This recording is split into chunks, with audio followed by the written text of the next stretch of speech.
Hello everyone, আমি Tania, tarot এবং astro specialist.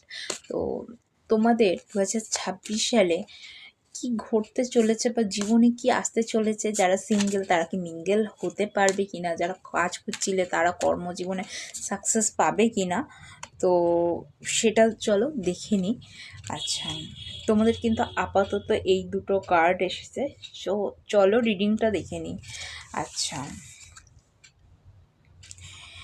আচ্ছা, তোমাদের কিন্তু যে এন্ডিংটা হয়ে গেছিলো, যেটা শেষ হয়ে গেছিলো, যে চেঞ্জিংটা আসতে চলেছে, যে সমস্ত মানে যে সাইকেলটা এন্ডিং হয়ে গেছিলো, যেটা লাভের ক্ষেত্রে হোক, যদি ব্রেকআপ হয়ে গিয়ে থাকে বা কর্মক্ষেত্রে হোক, তোমরা ডিসিশান নিয়ে নিয়েছিলে আর কাজ করবে না বা এই জায়গায় আজ করা সম্ভব নয়, সেখানে কিন্তু তোমাদের জাজমেন্ট এসেছে। তোমাদের অবশ্যই ইয়েস এসছে, তোমরা সিঙ্গেলের অবশ্যই মিঙ্গেল হতে পারবে, তবে অবশ্যই নিজেদেরকে জাজ